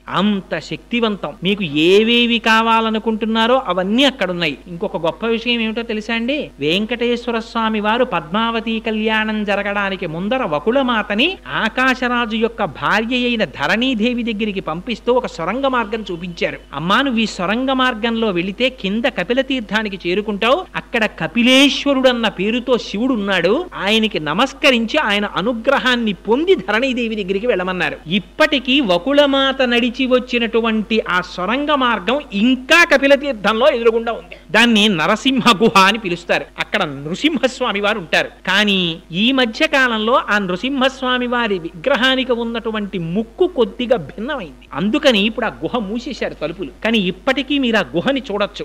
ఆ గుహలోంచే వకుళమాత వెంకటాచలం నుంచి క్రిందకు వచ్చి కపిలేశ్వరుని యొక్క అనుగ్రహాన్ని పొంది పద్మావతి శ్రీనివాసుల పరిణయం అవుతుందని స్వామివారు ఆశీర్వదించిన తరువాత పద్మావతి శ్రీనివాసుల కళ్యాణం అయింది. అంత హరిహర అభేదమైనటువంటి క్షేత్రం ఆ కింద ఉన్నటువంటి కపిలతీర్థ క్షేత్రం. అందుచేత తప్పకుండా మీరందరూ ఆ కపిల తీర్థాన్ని సేవించండి. నన్ను చాలా మంది ఫోన్లో అడిగి ఉన్న కారణం చేత ఆ కపిల తీర్థం గురించి 4 మాటలు ఇవాళ ప్రస్తావన చేయబోయ్ అని అడిగారు. మీరందరూ చేతులు కదుపుతున్నటువంటి పరిస్థితిని, మీకున్న పమిట కొంగులతోటి వాటితోటి మీరు రాసుకుంటున్న పరిస్థితిని బట్టి నేను గమనించాను. మిమ్మల్ని అందరినీ దోమలు విశేషంగా బాధిస్తున్నాయి. అయినా కూడా నిజంగా ఎంత భక్తి తత్పరతతో కూర్చున్నారో కానీ మహానుభావులు ఆ శివనామం వినడానికి ఏమి చేతకాని వాడిని నేను చెప్తేనే ఇంత ఆర్తితో చెవులు దొప్పలు చేసుకుని తాగుతున్నారంటే మీరు ఎంతటి భాగవతులు. కానీ చాలు మన జన్మకి కార్తీక మాసంలో పరమశివ సన్నిధానంలో 4 మాటలు చెప్పుకునే అదృష్టం. రేపటి రోజున పరమశివుని యొక్క అమోఘ కృత్యం అది విన్నంత మాత్రం చేత పుత్రం పౌత్రం సమాసాద్యా స్కంద సాలోక్యతాంబ్రజేత్ అని వాల్మీకి మహర్షి ఫలస్తుతి చెప్పారు. పుత్ర పౌత్రులు, కొడుకులు, మనవలు, మునిమనవలు చూసి హాయిగా ఎటువంటి ఈతి బాధలు రోగాలు లేకుండా ఆరోగ్యంతో ఉండి తొట్టతొదన స్కందలోకానికి చేరుకుంటాడయ్యా అని ఫలస్తుతి చెప్పారు. అంత పరమపావనమైనటువంటి ఘట్టం గనక రేపటి రోజున సుబ్రహ్మణ్యేశ్వర స్వామి వారి జననమునకు సంబంధించినటువంటి వృత్తాంతాన్ని విజ్ఞాపన చేస్తాను. కార్తీక మాసం కనుక అటువంటిది విన్నంత మాత్రం చేత మనకి ఎంతో మేలు చేకూరుతుంది. మహానుభావుడు సామాన్యుడు కాడు. సుబ్రహ్మణ్యుడు అంటే కామాదిరోహ కలుషీకృత దుష్టచిత్తాన్ సిక్వాతు మామవ కళాధర కాంతికాత్య వల్లీశనాథ మమదేహి కరావలంబం అంటారు. అంత గొప్ప స్వామి ఆ సుబ్రహ్మణ్యమూర్తి. అందుకని రేపటి రోజున ఆ వృత్తాంతాన్ని విజ్ఞాపన చేస్తాను. మంగళాశాసనపరై మదాచార్య పురోగమై సర్వైశ్చ పూర్వైరాచార్యై సత్కృతాయాస్తు మంగళం. మంగళం కోసలేంద్రాయ మహనీయ గుణాత్మనే చక్రవర్తి తనూజాయ సర్వభౌమాయ మంగళం. ఉమాకాంతాయ కాంతాయ కామితార్థప్రదాయినే శ్రీగిరీశాయ దేవాయ మలినాథాయ మంగళం. కరచరణకృతం వా కర్మ వాక్కాయజం వా శ్రవణనైనజం వా మానసం వాపరాధం విహితమవిహితం వా సర్వమేత్తక్షమస్వ. శివ శివ కరుణాబ్ధే శ్రీ మహాదేవ శంభో. సర్వం శ్రీ ఉమామహేశ్వర పరబ్రహ్మార్పణమస్తు. స్వస్తి.